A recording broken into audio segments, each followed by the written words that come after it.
Nosso convidado de hoje é Dr. Emanuel Pessoa.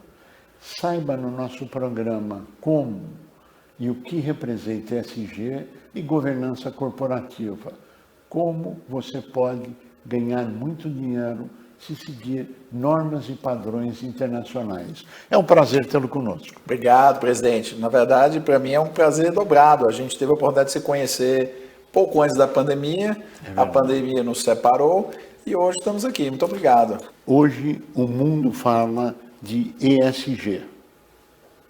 O que é ESG? Onde é que entra a governança? Como é que é esse quadro? O problema, presidente, não é que o mundo fala do ESG. O problema é que o mundo fala, às vezes, de forma confusa para a maioria das pessoas. Que é um tema que é muito importante, mas acaba passando batido para a grande maioria dos empresários, para a grande maioria das pessoas. Talvez iniciativas como essa do senhor, que trazem para o grande público uma explicação mais detalhada, mais calma, pudesse fazer com que esse termo, que se mostra tão importante nos grandes investimentos, chegasse também aos pequenos investimentos. Que ainda não chegou. Está chegando. Sim, ela vem se aproximando. Poderia chegar mais rápido. Como é que o pequeno pode participar disso? Qual a contribuição que a gente pode dar hoje? Então, voltando só para a pergunta anterior do senhor, para não ficar sem resposta, o ESG ele é uma sigla em inglês que significa meio ambiente, social e governança corporativa. Sim. É um conjunto de iniciativas que são tomadas pelas empresas na defesa da proteção do meio ambiente, da sustentabilidade, na diminuição de desigualdades sociais e do fim da discriminação e também de uma forma de gestão que permite que os interesses da empresa e dos seus gestores estejam bem alinhados. E como é que isso vai chegar no pequeno, presidente? Quando o pequeno ele tem consciência de que o ESG permite a ele três coisas muito claras. Sim. A primeira delas é que ele vai conseguir vender produtos e serviços com maior valor agregado, mais caro, para a gente colocar da maneira muito mais direta. Objetivamente. Basta eu ver, por exemplo, quando você chega no supermercado, qualquer supermercado, hoje chega lá e tem ovos criados livres de gaiola. Eles custam 30% a 50% mais caro. Sim. São mais caros que os ovos brancos convencionais. Sim. Por quê? Porque a ideia é de que são ovos criados de uma maneira diferente, com uma pegada mais ambiental, com menos crueldade no trato animal. O frango, por exemplo, já que a gente está falando de ovos, a gente tem uma marca, até aqui de São Paulo, que ela vende frangos orgânicos nos supermercados e custa aí entre 50% e 70% mais caro do que o frango do açougue. Sim. Mas vende absurdamente bem. Por quê? Porque são frangos que eles dizem claramente que não receberam hormônios. Então eles conseguem vender o quilo mais caro. Então é um acesso ao mercado. Empresas que, por exemplo, se posicionam em questões sociais, experimentam claramente essa segunda vantagem que a gente passa agora, que é a vantagem de ter um mercado consumidor mais cativo, ter fãs. Veja assim, presidente, hoje a gente tem São nichos que vão se abrindo para se tornar uma cultura generalizada. É que assim, presidente, é muito caro às vezes fazer publicidade no mundo em que todas as empresas já fazem publicidade. Claro. No mundo em que poucas faziam publicidade, é barato. Só que à medida que mais e mais empresas, por exemplo, acessam publicidade em Instagram, acessam publicidade em Facebook ou TikTok, o preço da aquisição dos clientes, o chamado CAC, custo de aquisição do cliente, ele sobe. Então, qual a melhor maneira de uma empresa ter clientes? Quando ela tem fãs. Esses fãs, eles acabam, eles mesmos, fazendo a publicidade da empresa. É como banda. Se o senhor for ver, os fãs de uma banda são as pessoas que fazem a melhor publicidade daquela banda. Por quê? Porque eles divulgam. É verdade. Então, quando a empresa se posiciona em questões sociais, quando ela se posiciona nesse tipo de questão, ela vai encontrar um nicho de fãs que vão fazer a divulgação daquela empresa de uma maneira melhor, mais intensa e mais forte do que ela teria condições de fazer pagando uma publicidade.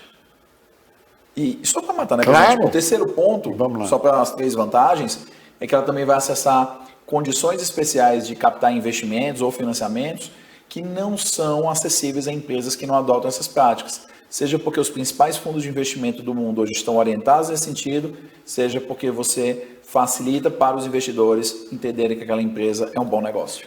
Quando se fala em fazer tudo isso chegar à pequena empresa, à microempresa, nós estamos necessariamente abordando um tema cultural, uma mudança de filosofia necessária para poder ter uma gestão corporativa, etc.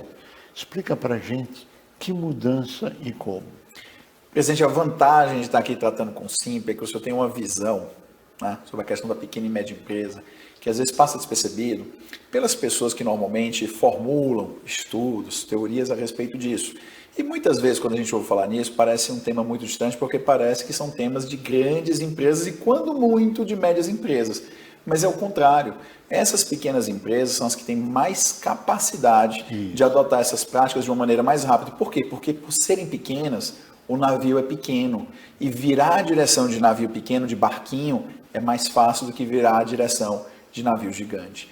E aí essas pequenas empresas, quando elas adotam essas práticas, elas conseguem se diferenciar em um mercado e conseguem efetivamente ali, presidente, puxar um nicho para elas. Ou elas conseguem captar investimento com investidores que estão procurando economia real, empresas para colocar dinheiro, mas às vezes eles não se apaixonam por alguma ideia. Então, quando eles conseguem isso, as pequenas empresas, quando elas conseguem demonstrar isso, Sim. elas entram em uma rota que não é trilhada ainda por muitas empresas pequenas e médias. E isso permite a elas um crescimento exponencial. Agora, a mudança cultural necessária para poder se falar em gestão corporativa.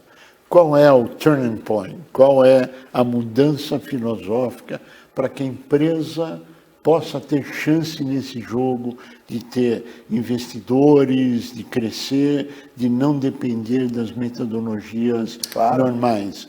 Qual é na sua avaliação? Na governança corporativa, presidente, ela é o conjunto de regras que uma empresa cria para resolver um problema que muitas vezes em empresas familiares é bem mais complexo de resolver. Esse problema, a literatura econômica chama de conflito de agência. O que é que é? Toda empresa tem sócio e administrador. Sim. O sócio, ele quer que a empresa, isso na teoria, o sócio quer que a empresa valha cada vez mais para que no futuro, aquela empresa sendo o patrimônio dele cresceu. Sim. Já o administrador, ele não é o dono da empresa, então ele quer cada vez mais aumentar o salário, o rendimento, a compensação dele. Então é uma disputa entre patrimônio e rendimento.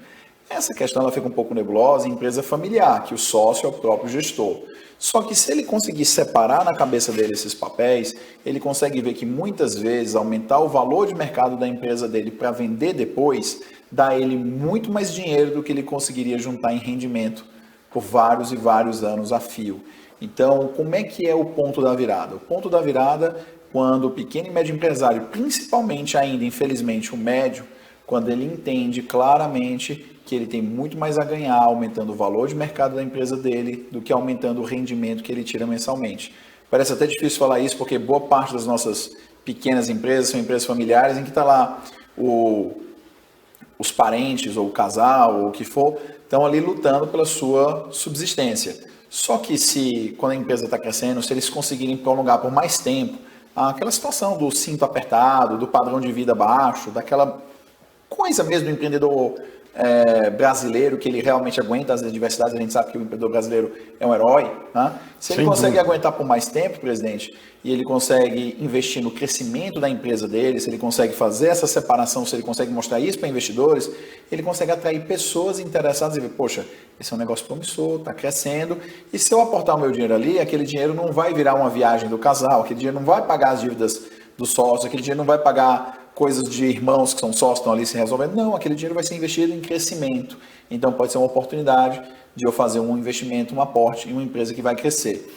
Ou seja, formas onde todos ganham com uma mudança de orientação, com uma mudança filosófica empresarial. Principalmente entender que o jogo é mais de longo prazo. Por exemplo, quando eu cheguei aqui, presidente, me falaram de uma fábrica pequenininha de massas daqui do bairro do Limão. Eu até já procurei aqui na rede social, já vou fazer a compra, achei bem interessante. E me falaram da imensa qualidade do produto.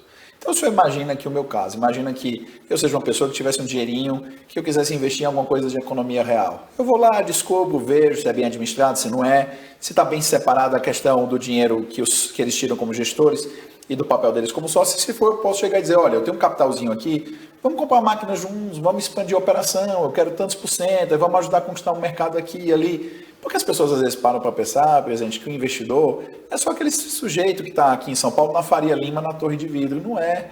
Às vezes o investidor é um parente, às vezes o investidor é um amigo, às vezes o investidor é alguém que conhece o teu produto, que frequenta a tua loja, que come no teu estabelecimento, e ele, vendo a qualidade do que você faz, ele poderia aportar o dinheiro se ele se sentisse seguro.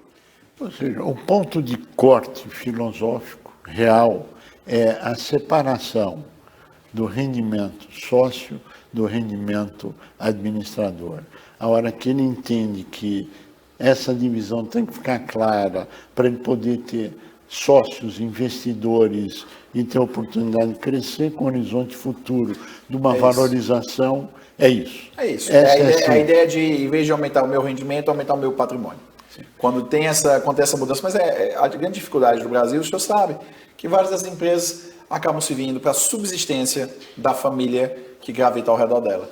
Se você consegue superar, se a sua empresa consegue superar esse desafio e você consegue ter essa mudança de mentalidade, você está sim caminhando aí para você ter uma boa governança e você fazer uma captação de investidores das mais variadas maneiras. Agora, a grande pergunta é como que o pequeno ou médio investidor acessa esse conhecimento acumulado?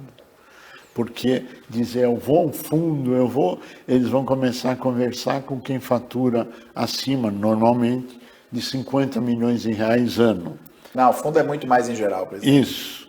Agora, o seu expertise está disponível para quem quiser acessar? Claro, presidente. Inclusive a gente estava até conversando isso, né, antes, presidente. O meu foco principal são as empresas médias, mas isso funciona também para as empresas pequenas. Porque no final do dia, presidente, para as empresas grandes, essa é uma história já conhecida. As empresas grandes que ainda não fazem isso, elas realmente são bem mal geridas. Já as empresas médias, elas não fazem isso muitas vezes por uma falta de informação, já que elas normalmente ainda não têm o mesmo nível de acesso a profissionais que as grandes empresas. E para piorar, o Brasil não tem tantos profissionais tão bem qualificados em ESG, como você encontra, por exemplo, nos Estados Unidos, onde é muito comum que empresas pequenas acessem mercado de capitais, que elas acessem investidores institucionais, que as ajudam a se tornarem empresas grandes. Então, no Brasil, infelizmente, muitas vezes, o que sobra para uma empresa pequena é o juro escorchante do banco que ele conhece, ou cheque especial, ou coisa do tipo.